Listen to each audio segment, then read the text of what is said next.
comentar un poco sobre el tema que me pidieron, que es investigación cualitativa y el enfrentamiento armado en Guatemala. Investigación cualitativa, no voy a entrar a dar teorías sobre la investigación o la investigación cualitativa, únicamente quiero exponer mi experiencia y reflexionar sobre ella. Al hablar sobre investigación cualitativa, tampoco quisiera yo levantar una bandera frente a la investigación cuantitativa. La investigación es una actividad que se nutre de muchos lados y tiene que ser cualitativa y también tiene que ser cuantitativa. No podemos despreciar una actividad por la otra. Pero yo sí les digo que lo que más he practicado yo es la investigación cualitativa, que tiene en el centro, el corazón de la investigación cualitativa, es la visión desde el actor o el actor, la visión desde el grupo o desde la sociedad misma. Y luego el otro aspecto, enfrentamiento armado de Guatemala. Entonces, lo que yo voy a hacer es reflexionar sobre esa investigación que hice en 1983-84, trabajo de campo, y después en México redacté durante 2 años, y que es lo que Artemis acaba de presentar y se acaba de publicar. Es un trabajo que estaba enterrado y que ahora ve la luz del día, y que consiste en seguir el proceso del levantamiento de la población o el pueblo indígena campesino del Ixcal. Y desde ese seguimiento local, Ixcal, entonces tratar de ver el conjunto del enfrentamiento armado, es decir, de la guerra popular revolucionaria, pero visto desde el sujeto civil, desde la sociedad civil. Es decir, no es un estudio de la guerrilla, ni es un estudio del ejército, sino que ese es un estudio de la sociedad civil, del pueblo del Ixcal, campesino, indígena, y cómo se levanta, cómo se vincula a la guerrilla, y por supuesto entonces es también una investigación sobre la guerrilla, pero desde los ojos campesinos. Entonces esto es lo que yo voy a tratar de presentar, es decir, la reflexión sobre esto. Para mí una alegría estar aquí, y al cantar el himno de la universidad, gaudeamus, alegrémonos, mientras somos jóvenes. Entonces, alegres los jóvenes, pero también hay un verso que habla de la senectud, ¿verdad? Sí.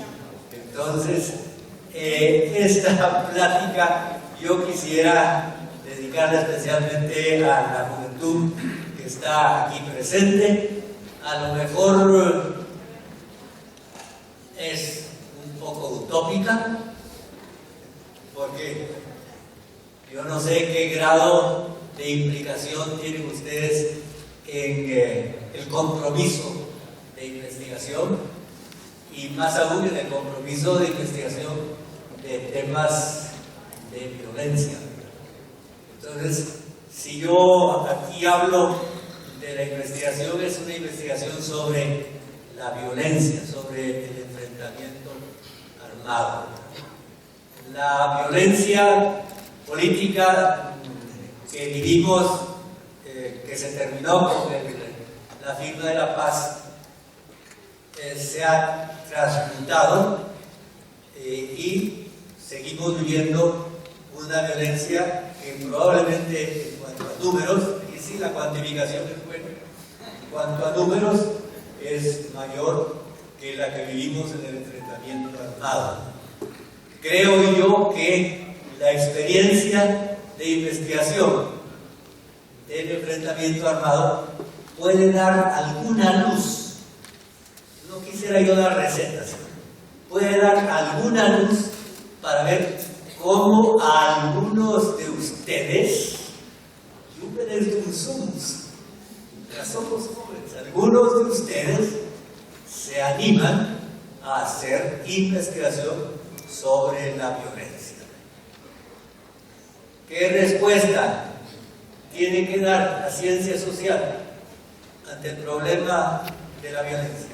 ¿Qué respuesta tiene que dar el investigador o la investigadora hoy al problema de la violencia? ¿Qué respuesta? ¿Nos quedamos sentados? ¿O vamos a aprovechar eso que estamos aprendiendo y lo vamos a poner en práctica? Ahí es donde digo yo que a lo mejor soy utópico,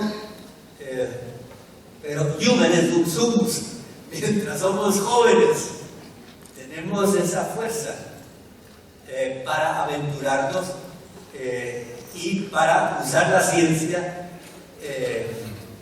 para poder descubrir aquello que se oculta por su misma naturaleza de ser algo violento. Pues hoy mismo, en el periódico, veíamos que se está juzgando la banda de Haroldo Mendoza, que se llama, ¿verdad? De los abates, ¿no? Allá en Izabal. Bueno, a ver quién. Y es un problema que afecta a la sociedad civil, porque esa banda, bueno, está robando ganado, está quemando potreros, está baleando animales, y es una zona difícil, porque de ahí eran los trabajadores que murieron en la masacre de la finca Los Cocos. Eso no es del enfrentamiento armado, sino que de estos días, es decir, hace 4 años, 3 años, y de zona de narcotráfico. Pero no se trata, lo que yo propongo no es que ustedes se infiltren en los carteles, ¿no? Tal vez hay algunos, pero estudien a la población civil, Entonces, comienzo.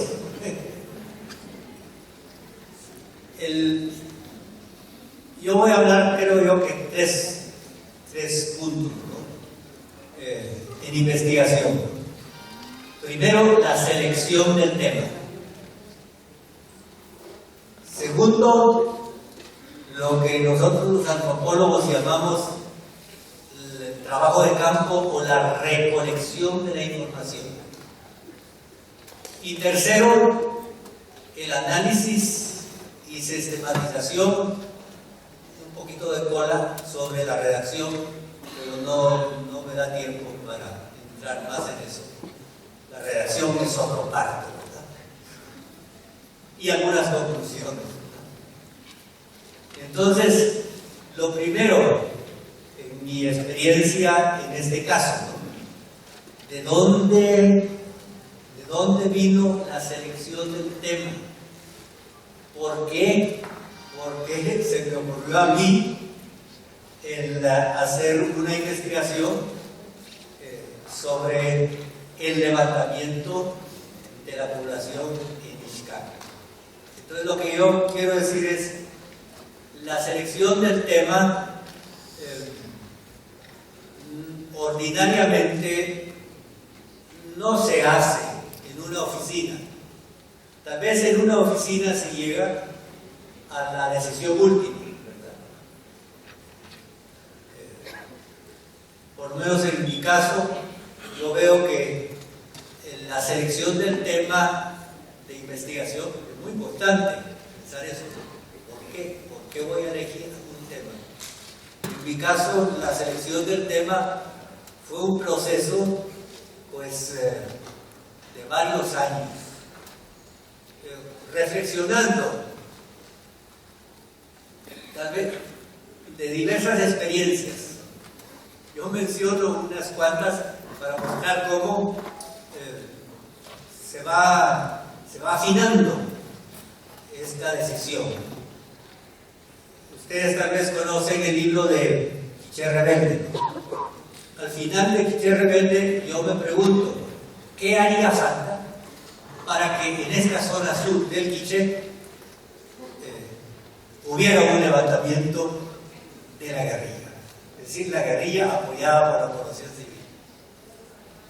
Si ustedes leen el Quiché Rebelde, en una de sus conclusiones, verán que lo que ahí digo está completamente fuera de contexto. No tenía yo idea de lo que estaba hablando, pero ya tenía el gusanillo. ¿Por qué? Bueno, otra segunda experiencia. Un poquito antes del terremoto del 76, Joaquín Noval, que ustedes tal vez por lo menos bien conocen su nombre, un antropólogo y además un gran político, él me ofreció ir a hacer una investigación de una semana, un trabajo de campo de una semana, en la zona de San Marcos, donde estaba la estructura de paso de frontera del Partido Comunista. Pero él, a esta estructura que estaba armada, le daba una proyección más grande y la llamaba la guerrilla de la milpa. La guerrilla de la milpa, que no era Orma, ni era tampoco EGP, sino que era, digamos, un bracito, tal vez no reconocido, del Partido Comunista. Me llevó allí y, bueno, yo tuve que cruzar a nado el río Suchiate de noche y conversar con mucha gente, siempre, no clandestinamente, sí clandestinamente las entrevistas, porque no se podía decir lo que uno estaba haciendo, pero uno se presentaba al público, ¿no? Entonces, al final de esa semana, yo me puse a redactar y realmente no había acertado, no tenía, no había sabido agarrar el hilo, yo llamo el hilo de la investigación, ¿no? Bueno, después, otra experiencia que tuve también, un cura amigo me contó cómo había sido la toma de Nevaja en 1979 por el EGP, ya el EGP. Y me lo contó con pelos y señales. Y después me llevó a su parroquia. Y ahí estuve yo platicando con mucha gente. Y me di cuenta que al estudiar a fondo un hecho, como era una toma de propaganda armada, adquiría una interacción. Se me iluminaban los ojos ante algo. Ahora sí entiendo de qué se trata. Lo redacté en México en el 79, un artículo nada más que después salió publicado en una revista de Costa Rica con seudónimo. Pero antes de mandarlo a la publicación, se lo enseñé en México a Alaide Fopa, que era una mujer muy sensible. Y leyó. Y me dijo, ahora entiendo. Ahora entiendo. Hay una buena investigación que da inteligibilidad a una cosa que uno ve por fuera y no sabe cómo está funcionando. Luego ella se involucró y me fue mal. No digo yo que por eso. Pero ahí como que ya iba yo entendiendo de qué se trata. Entonces, es el gusanillo. El tema de investigación se va seleccionando gracias a un gusanillo que está en la mente y que le dice a uno, vamos a averiguar más, vamos a averiguar más. Entonces sucedió ya que estando en Nicaragua, bueno, también en Nicaragua fuimos a hacer investigación con el Miringa, apareció en la vida que leyó Gerardo. El Miringa eran los tiempos de la revolución sandinista. Banderas y himnos y todo, ejemplo de América Latina. Pero en Macabalpa y Jinotega, en la montaña, estaban haciendo la contra con un descontento. Entonces nos mandaron a dos, un compañero nicaragüense y a mí, a investigar qué es lo que estaba pasando ahí. Entonces encontramos dos bandas, eran grupitos guerrilleros contra la revolución. Uno era la banda del Pocoyo y otro era la banda de Dimas. Bueno, Arturo, tú te vas con el Pocoyo, yo me voy con Dimas, ¿no? Pero ya se nos habían quebrado. Entonces nosotros solo seguimos los restos, buscando por qué se levantan. Ahí estaba ya la semilla de la selección de esto, ¿no? Del tema. ¿Por qué se levanta el campesinado? En aquellos lugares era campesinado indígena. ¿Por qué se levanta? ¿Qué descontentos hay? Bueno, era una zona cafetalera, la del Pocoyo eran proletarios, de fincas privadas que el Estado había confiscado, y la de Limas eran hijos de pequeños campesinos. Bueno, ya, ahí estaba ya ese gusanillo. Llega el tiempo en que decimos nosotros, mira, ya estuvimos fuera, lo suficiente, tenemos que regresar a Guatemala. Pero ¿cómo vamos a regresar a Guatemala en plena guerra? No, hay una posibilidad. ¿Y cuál es esa posibilidad? La pastoral de acompañamiento en zonas de guerra. Pastoral de acompañamiento en zonas de guerra. Que a Monseñor Romero, que va a ser realizado, quiero leer ustedes, por fin va a ser, que a Monseñor Romero le llamaba mucho la atención. Acompañamiento. Estar con. Si puedes, bautizas, pero no es lo principal. Si puedes, dices misa, pero no es lo principal. Lo principal es estar con. La base de la investigación cualitativa, ¿verdad? Estar con. Pero no se podía entrar. Y entonces tuve yo la oportunidad de entrevistar al testigo principal de la masacre de San Francisco, un hombre chujo, de habla chujo. Lo entrevisté en México. en el 82. Bueno, una cosa tremenda, inconcebible. Yo dije, también ahí se me iluminaron los ojos. ¿Cómo es posible? ¿Cómo es posible? Primero, no es cómo es posible, sino que es realidad. Lo que veíamos en los periódicos es realidad. Que en una tarde, en un día, matan a 350 personas, niños. Me lo contó con pelos y señales el testigo que había quedado debajo de los cuerpos y que logró escaparse por la ventana.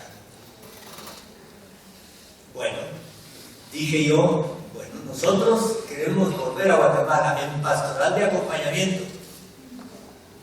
Entonces, aquí tenemos un hecho denso, como dice Clifford Geertz, que es un antropólogo. Clifford Geertz dice que hay que agarrar acontecimientos, hechos, eventos densos.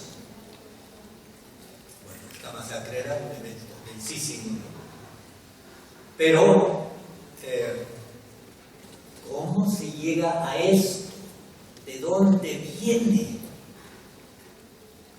Para eso hacía falta entrar. Pero no pudimos entrar a ese lugar de Nentón, la finca San Francisco, porque ya el ejército había vaciado completamente la zona y solo quedaban aldeas que estaban organizadas en patrullas civiles.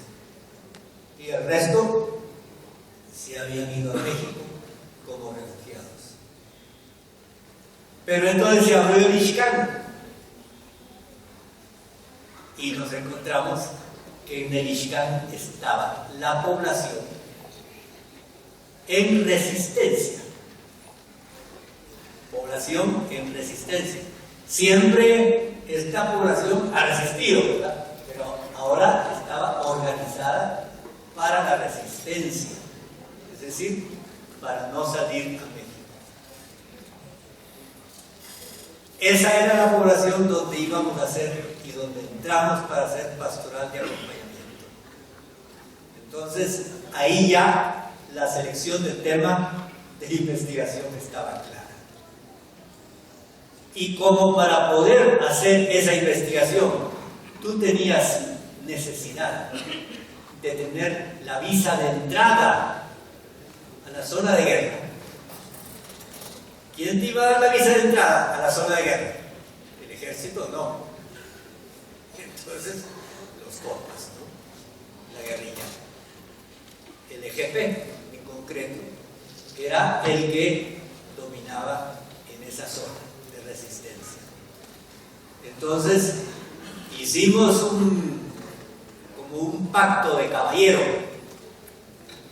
con el comandante del EGP, Rolando Moral, que era abierto al tema religioso,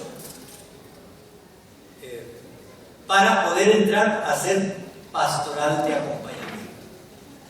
Pero como yo soy antropólogo y tenía el gusanillo, entonces yo explícitamente dije, voy a hacer pastoral de acompañamiento, pastoral, pero a la vez que pastoral, voy a hacer también investigación. Y así fue como quedó definido el tema, y cuando un grupito entramos a la zona de guerra en 1983, estaban frescas, las masacres estaban frescas. Entonces yo hice esta investigación, este trabajo de campo. Así fue como se seleccionó, pero fue un proceso en el cual se va delimitando el tema seleccionado y un proceso en el cual se van conociendo, aunque sea implícitamente. El conocimiento implícito es muy importante. No es lo mismo que inconsciente.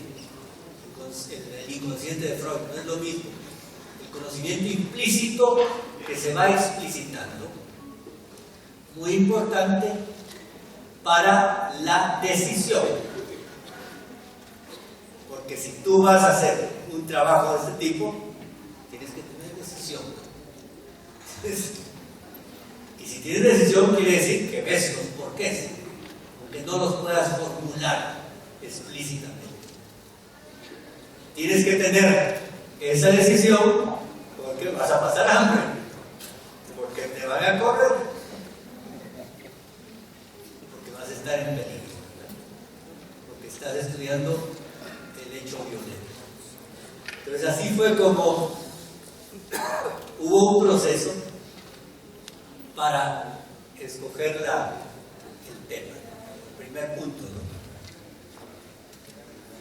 El segundo punto, bueno, ya en la montaña, bueno, entramos en septiembre del 83, entramos,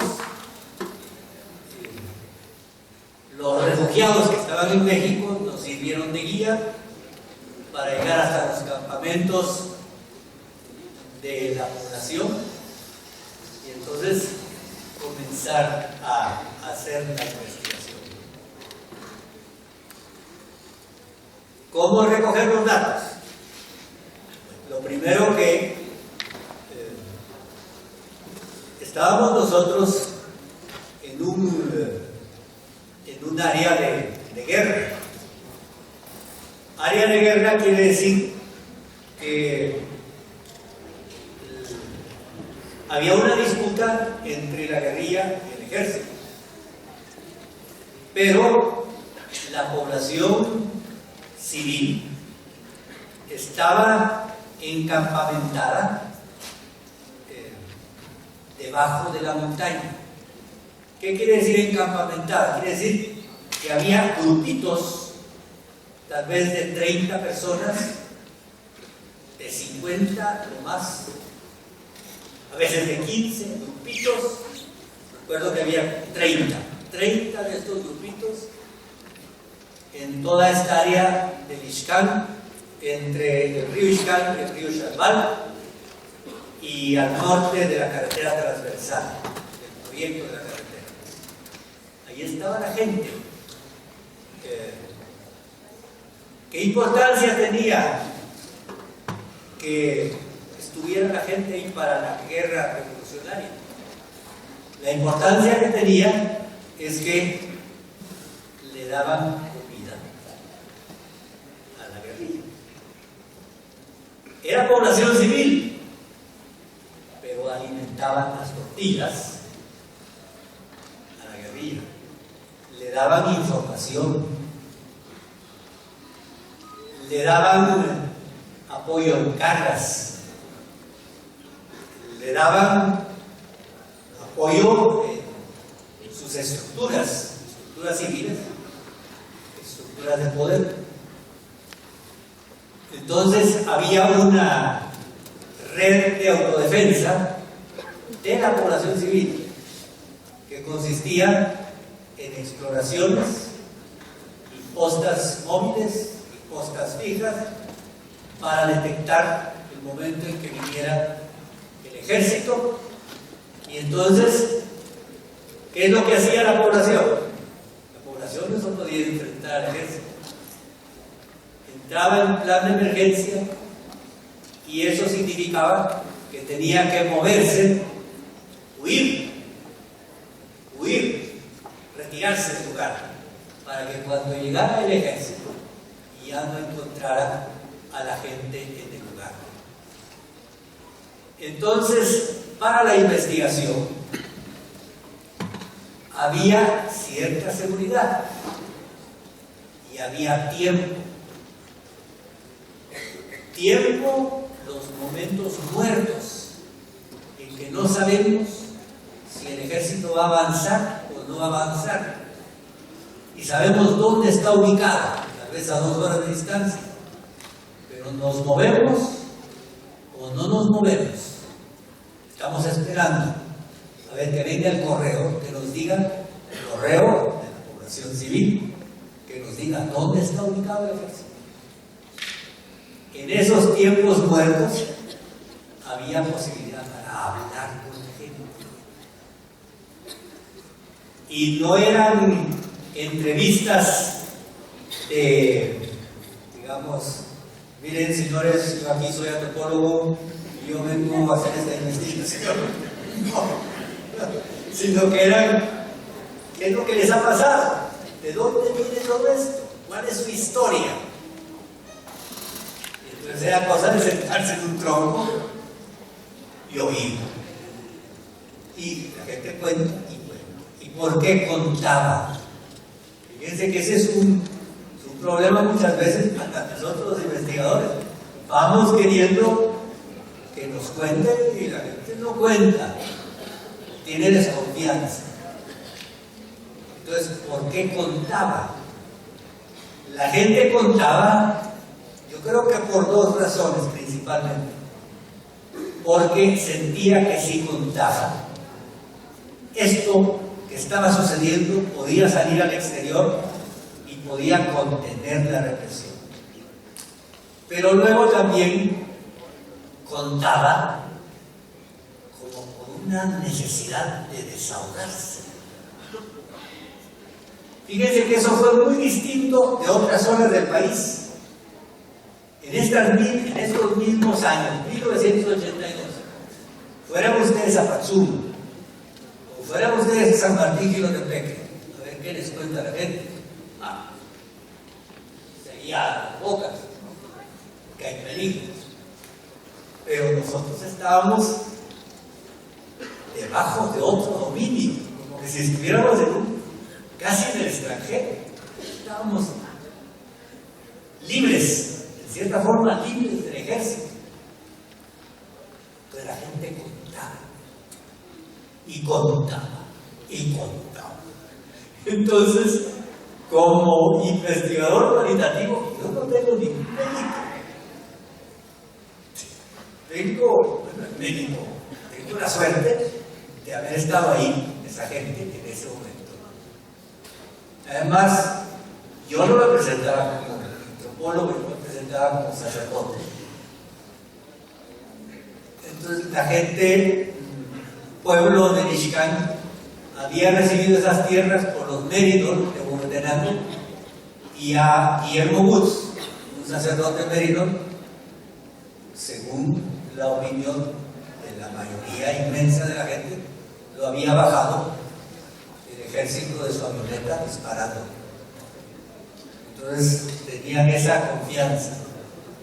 Pero más aún, creo yo que la confianza, no solo el deseo de contar, sino la confianza para contar, les venía porque nosotros, yo no podía estar ahí si no hubiera habido un aval de las fuerzas revolucionarias.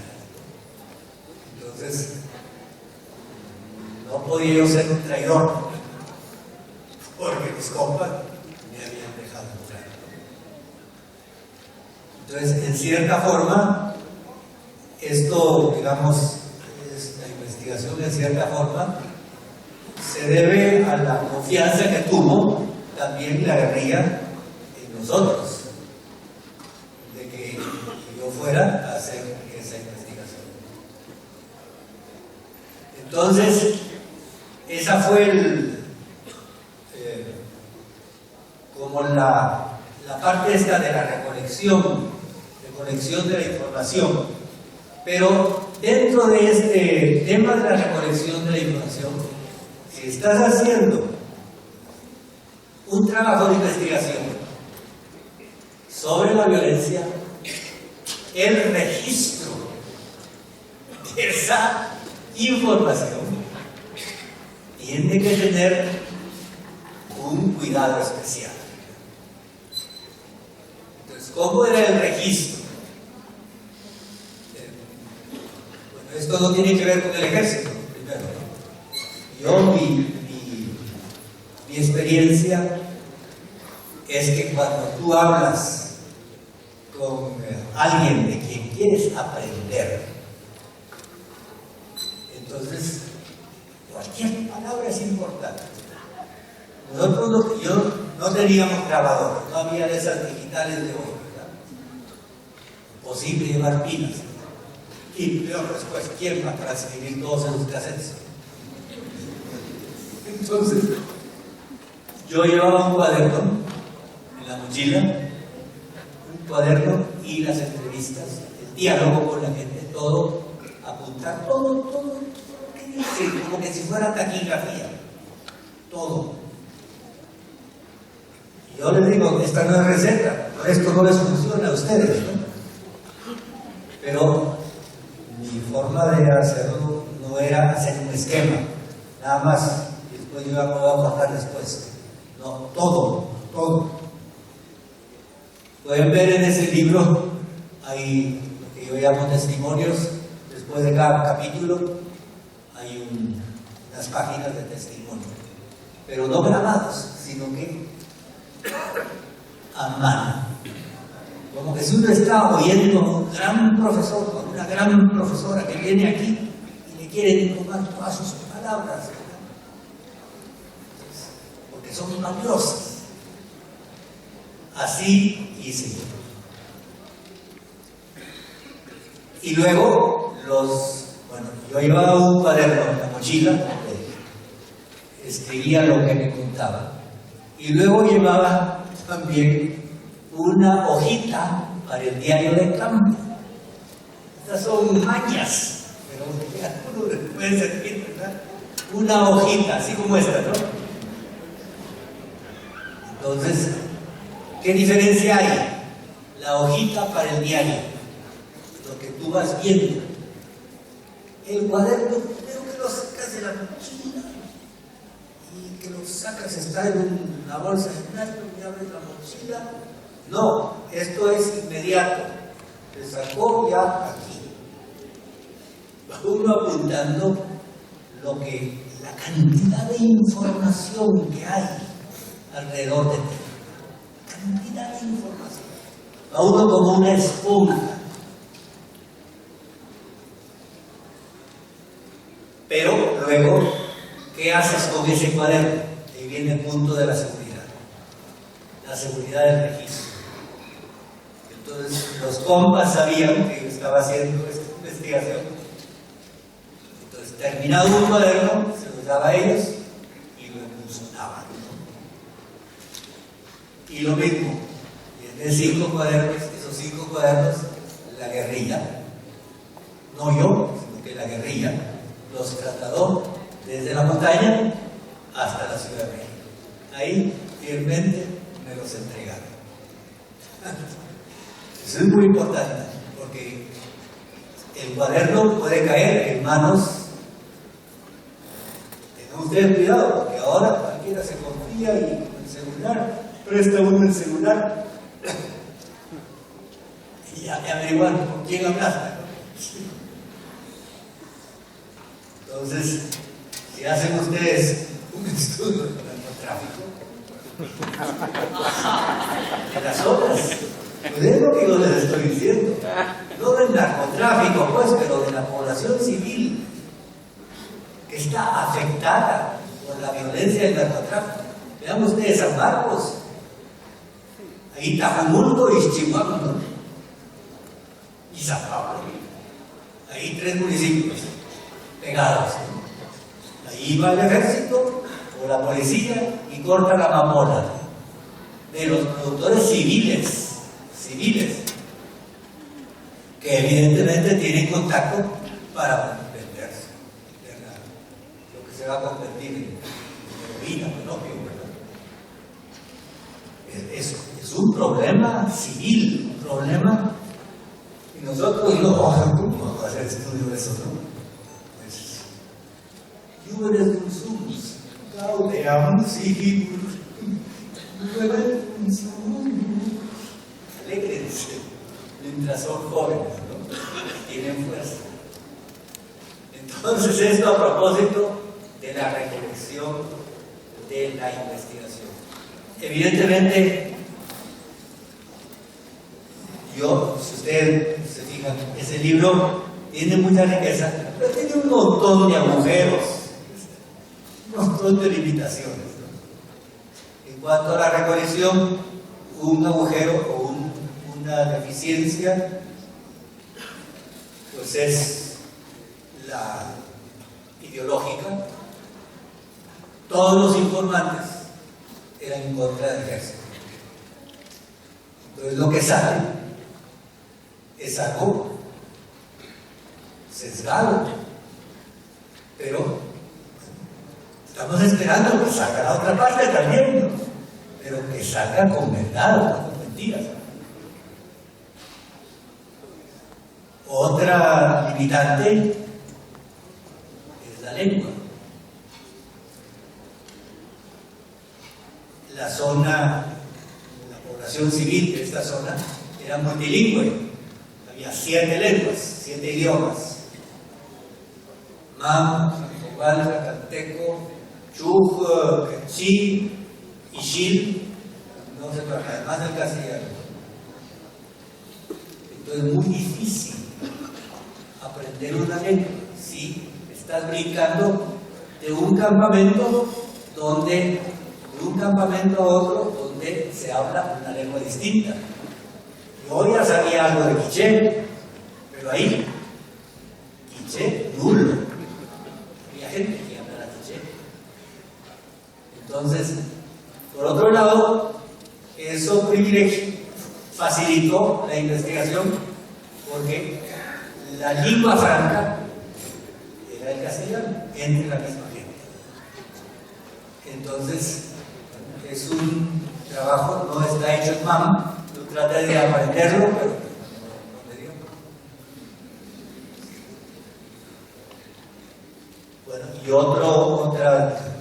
otra limitación de este libro, de esta investigación, es la limitación de género, que ordinariamente los hombres eran los que sabían más el castellano que las mujeres. Entonces la voz de la mujer no está privilegiada como se debería haber puesto en esta investigación. Así se pueden encontrar otros. Entonces esta es la segunda etapa. Ya voy a acabar.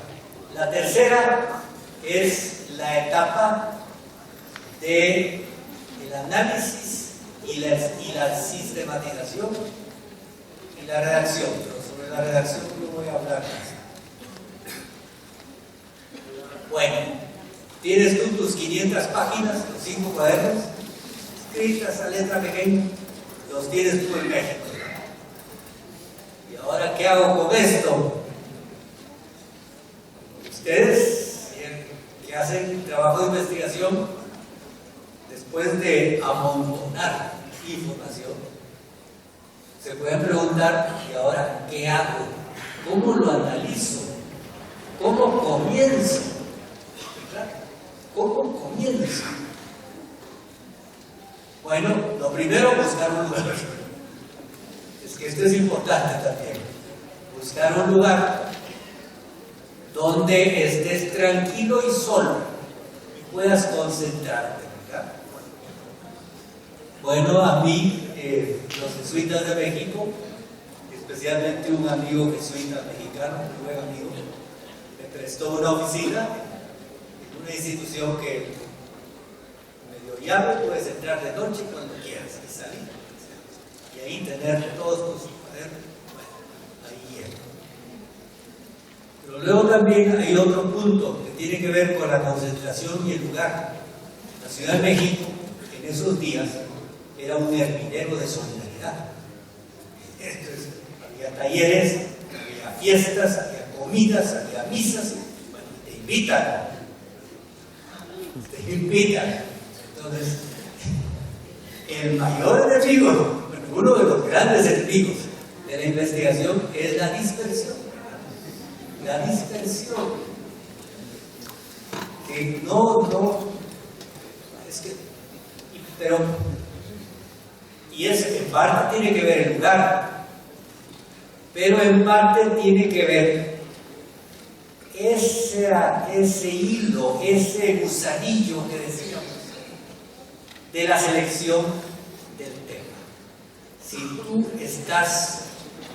sigues con ese pensamiento de por qué esta gente se levantó, si eso te mueves, entonces es algo que vayas tú en el metro, que vayas tú de un lado a otro, tú vas llevando esa pregunta y las preguntas que se unen a esa pregunta, son miles de preguntas, pero todas unificadas en un solo hilo conductor. Las llevas tú en tu cabeza. Y de noche está trabajando, yo no sé cómo trabaja la mente, y al día, al amanecer, encuentras la relación, encuentras cómo seguir. Y yo creo que esto es muy importante, porque estas no son recetas, pero creo que es importante el ver cómo nos vamos haciendo investigadores. Es algo como una identidad, algo que no solo una identidad laboral, ¿verdad? O de profesión. Yo soy antropólogo y yo casi no veía a los antropólogos, sino que como una identidad de sentido, ¿verdad? Que lo que estás haciendo vale la pena. Y hace falta aguantar. Y si tú duras un año en esto, o si duras 2 años en esto, necesitamos la constancia y la concentración. Investigador. No como el policía, ¿verdad? El policía es investigador, pero su tarea también es digna, como la nuestra. Pero algo que te vaya convirtiendo en algo, casi diría yo, porque tiene que ver con el sentido, casi diría yo, algo como religioso, algo como espiritual. Te vas convirtiendo en investigador. Y ser investigador en nuestros países es la cosa más rara que hay. Es un investigador de estos que se esconden en un cuarto, están en una oficina pensando. Rarísimo. Yo vivo en un pueblo, tengo ahí una pequeña biblioteca. Y están los puentes y los bailes y las máscaras y todo. Y yo estoy escondido ahí, salgo, pues socializo con la gente, pero lo que yo estoy haciendo no se comprende, pues, es raro, ¿verdad? Entonces hace falta aceptar esa rareza en bien, no de la ciencia, sino que en bien de la fuerza que estos conocimientos pueden tener para la transformación de nuestros pueblos. Entonces esto era sobre estaba el análisis, sí. Entonces estamos con así, la Ciudad de México en un lugar y después la concentración, ¿verdad? Y luego, bueno, ¿qué hago con esos cuadernos? Voy a terminar. ¿Qué hago con esos cuadernos? 500 páginas, letra menuda. Lo primerito, ordenarlos. Ordena tu material. Ponle número al cuaderno. Una cosa tan obvia. Ponle número a las páginas. Te va a servir. Así una mirada de punto. Segundo, y esto lo digo aunque es tan obvio y tan humilde, pero es una fuente muy grande de conocimiento fresco. Luego, lee todos tus cuadernos, todo tu material léelo de nuevo y lo vas fichando. Entonces, una ficha donde pones tú la página del cuaderno, el número del cuaderno, la página del cuaderno, pones tú la categoría, y ya va entrando la teoría. Pones la categoría y luego una breve descripción.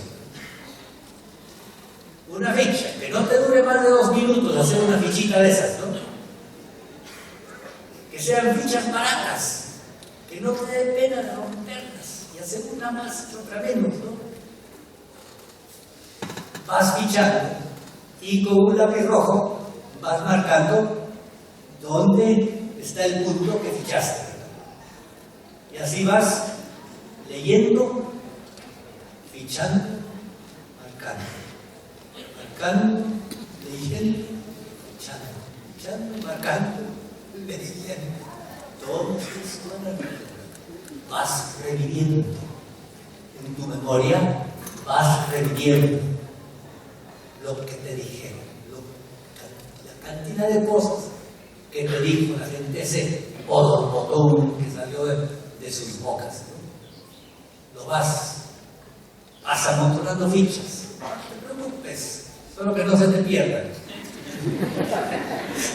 Vas amontonando fichas. A mí me tardó otra vez como 1 mes y medio. Tarda tiempo. Algunos de ustedes son más rápidos, más intuitivos, más inteligentes. Y tal vez no les hace falta hacer eso. O tal vez lo pueden hacer con la computadora. Esta es una forma artesanal. Tienes todas tus fichas.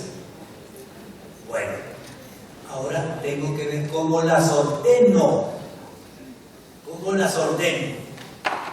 Entonces, según fuiste fichando, ya fuiste escogiendo categorías. Como por ejemplo, tortura. Aquí me contaron una tortura. ¿Cómo torturó o cómo lo torturaron? Torturas, ¿no?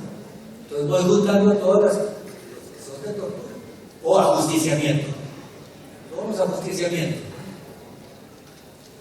O si no, porque el estudio también tiene el aspecto económico. Cardamomo. Todo lo que es cardamomo aparte. Todo lo que es café aparte. Todo lo que es ganado aparte. Y son las fichas, te indican cosas que aparecen en el cuaderno 5, que puede ser el cuaderno primero, que puede ser, pero después cuando las juntas te dan una visión mucho más rica, te ponen en contexto. Bueno, ya tienes los montoncitos, ahora tienes que ordenar los montoncitos. Ya entra la teoría. ¿Cómo los vas a ordenar?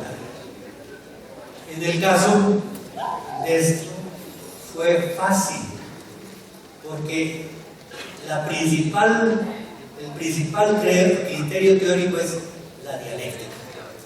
La dialéctica, ¿no? Como un ojo, un color que tienes tú en tus ojos, ¿no?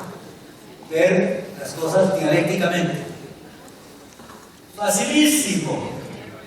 Ahí tienes tú la dialéctica entre la guerrilla y el ejército. Subiendo. Y se va ordenando todo diacrónicamente. Con el peligro, no caigas en ese peligro de David Stoll, con el peligro de considerar a la población civil como inactiva, sino que esa población civil está activa de un lado o del otro. Entonces así vas tú ordenando tu material. Cuando tienes todo tu material ordenado, en cierta forma ya tienes tu libro hecho. Ya solo tienes que escribir. Ir sacando una ficha, otra ficha. Eso. Pero hace falta también teoría. hace falta teoría, ¿verdad? No solo teoría explícita por la experiencia, sino que hace falta teoría explícita. Entonces, bueno, yo usé teoría de la Revolución Salvadoreña, pero no se empata bien porque eran campesinos no indígenas, ¿no? Y usé luego teoría de insurgencia,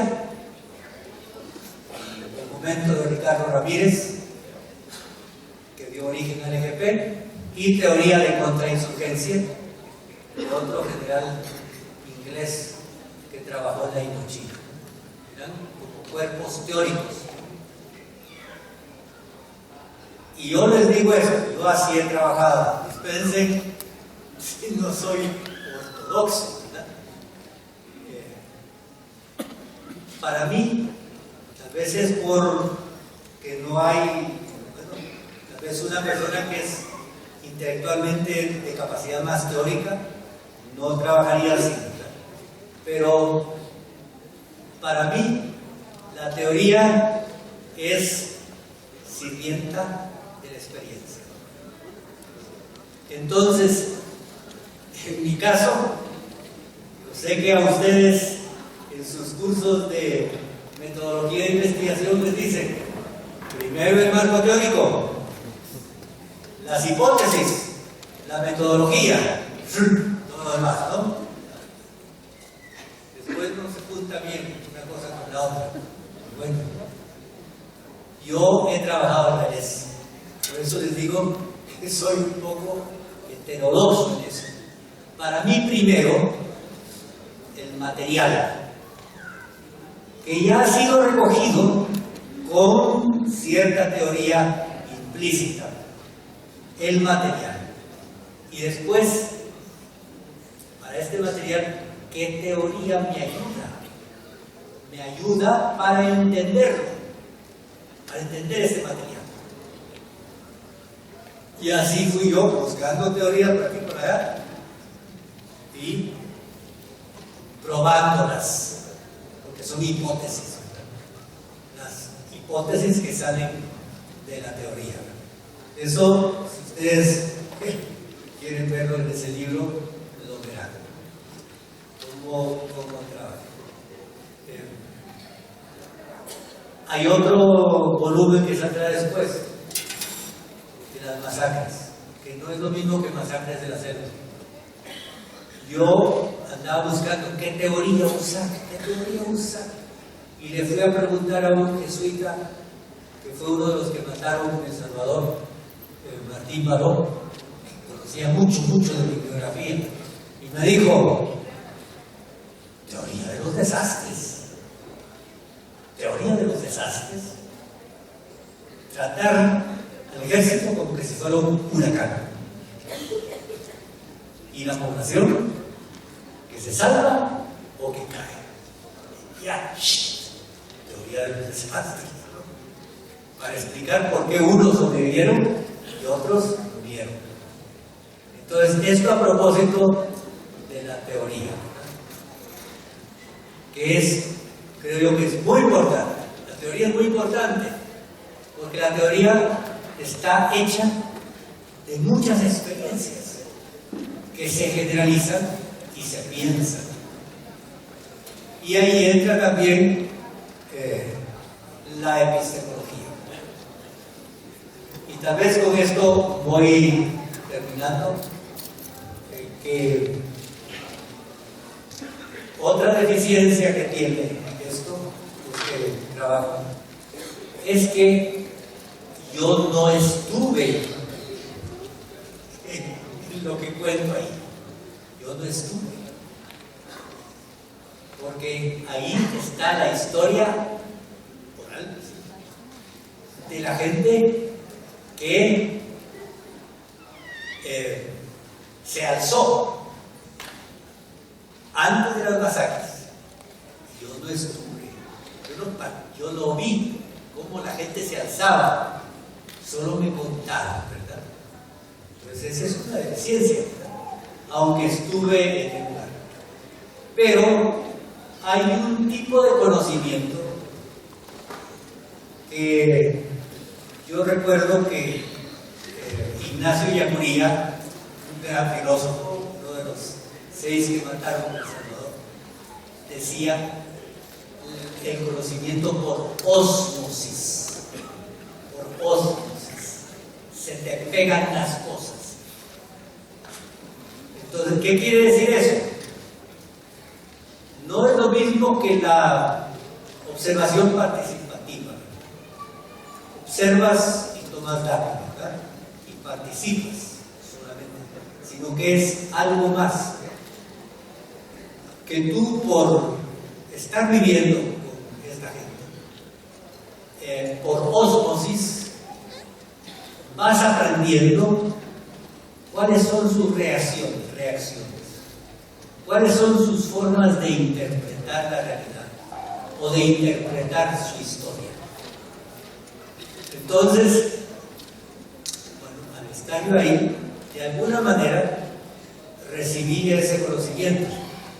Y aunque ese volumen no supone la participación testimonial de los hechos del levantamiento campesino, sin embargo, lleva consigo el conocimiento por ósmosis que posibilita la interpretación correcta de lo que ellos narran. Y con esto termino. Correcta. ¿Qué quiere decir la interpretación correcta? Ahí entra otro